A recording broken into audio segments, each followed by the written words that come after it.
ನಮಸ್ಕಾರ. ಕನ್ನಡ ವಾಹಿನಿಗೆ ಸ್ವಾಗತ. ನಾನು ವಿನಾಯಕ್ ಶ್ರೀಕಾಂತ್ ಚೌಕ.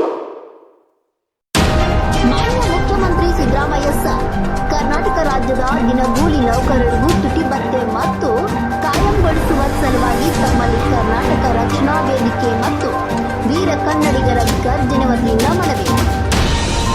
ಸರ್ಕಾರಿ ನೌಕರರಿಗೆ ಇರುವಂತೆಯೇ ಸರ್ಕಾರದ ವಿವಿಧ ಇಲಾಖೆಗಳು ಮತ್ತು ನಿಗಮಗಳಲ್ಲಿ ಕಾರ್ಯನಿರ್ವಹಿಸುತ್ತಿರುವ ದಿನಗೂಲಿ ನೌಕರರಿಗೂ 100% ತುಟಿ ಭತ್ಯೆ ಮತ್ತು ವರ್ಷಕ್ಕೆ 30 ವೇತನ ಸಹಿತ ರಜೆ ನೀಡಬೇಕಿದೆ.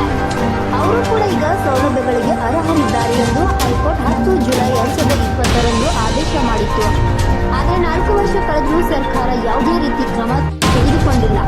ಆದ ಕಾರಣ ಈಗ ಇರುವಂತೆ ಮಾನ್ಯ ಮುಖ್ಯಮಂತ್ರಿಗಳು ಮತ್ತೊಮ್ಮೆ ಕರ್ನಾಟಕ ರಕ್ಷಣಾ ವೇದಿಕೆ ವೀರ ಕನ್ನಡಿಗರ ಗರ್ಜನೆ ವತಿಯಿಂದ ಉತ್ತರ ಕರ್ನಾಟಕ ರಾಜ್ಯ ಅಧ್ಯಕ್ಷರಾದ ಶಶಿ ಸಾವಣ್ಣವರ್ ಈ ಮೂಲಕ ಮನವಿ ಮಾಡಿರುತ್ತಾರೆ.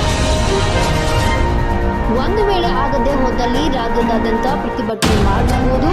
ಕಾಶಪ್ಪ ಅಫ್ಸರ್, ಮಲ್ಲಿಕಾರ್ಜುನ್ ಲೋಕೂರಿ, ಅಪ್ಪಣ್ಣ ಅಫ್ಸರ್, ಗಿರೀಶ್ ದೊಡ್ಮನಿ, ಮಲ್ಲಿಕಾರ್ಜುನ್ ವಿಜಯ್ ಹಾಗೂ ಸಂಘಟನೆಯ ಪದಾಧಿಕಾರಿಗಳು